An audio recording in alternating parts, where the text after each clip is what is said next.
हमें यह जानना चाहिए कि श्री राम की शपथ के क्या मायने होते हैं। एक बार की बात है, गोस्वामी तुलसीदास जी अवध में थे। वे सरयू नदी में स्नान करने के लिए आए।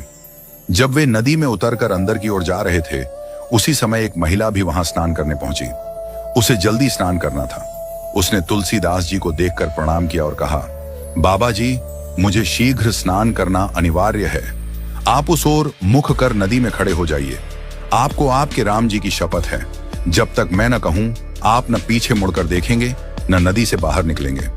गोस्वामी जी ने महिला को आश्वासन देते हुए कहा, ठीक है, और नदी में महिला की ओर पीठ घुमाकर खड़े हो गए। कड़ाके की ठंड पड़ रही थी।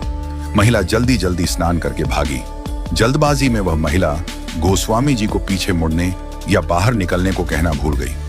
इस कारण गोस्वामी जी घंटों नदी में ही रह गए। जब इतनी देर हो गई और गोस्वामी जी मंदिर नहीं पहुंचे, तब लोग हर जगह उन्हें ढूंढने लगे। ढूंढते ढूंढते पता चला कि गोस्वामी जी स्नान करने गए थे और तब से अभी तक वापस नहीं आए हैं। उनके साथ के लोग सरयू नदी के किनारे जा पहुंचे और पाया कि गोस्वामी जी नदी में खड़े हैं।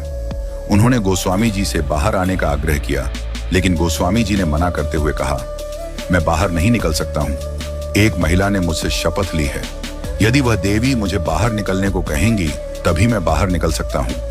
तुलसीदास जी की बात सुनकर सभी लोग हैरान हो गए। धीरे धीरे यह बात राजा के पास पहुंच गई। राजा कुछ समझ नहीं पाए।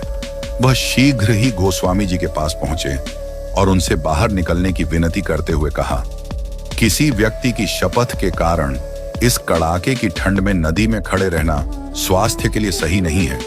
सबसे महत्वपूर्ण आपका स्वास्थ्य है।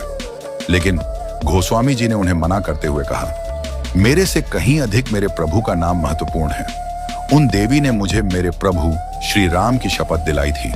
उनका नाम मेरे पूरे अस्तित्व से अधिक महत्वपूर्ण है। राजा ने गोस्वामी जी से पूछा, बाबा जी, उन देवी का नाम क्या है? कहाँ की रहने वाली है वह?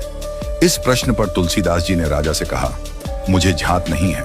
तब राजा ने पूरे अवध में ढोल बजवा के उस महिला को शीघ्र सरयू नदी के तीर पर उपस्थित होकर गोस्वामी जी को शपथ मुक्त करने का आदेश दिया। जैसे ही उस महिला को अपनी गलती का आभास हुआ, वह दौड़ते हुए नदी के तीर पर पहुंची।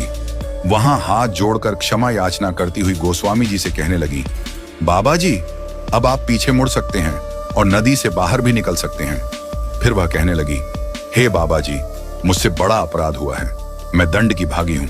यदि आपकी दया हो तो मुझे क्षमा करें। गोस्वामी तुलसीदास जी मुस्कुराते हुए बोले, नहीं देवी, आपसे कोई अपराध नहीं हुआ है। मेरे प्रभु चाहते थे कि मैं यहाँ एकांत में श्री सरयू जी के जल में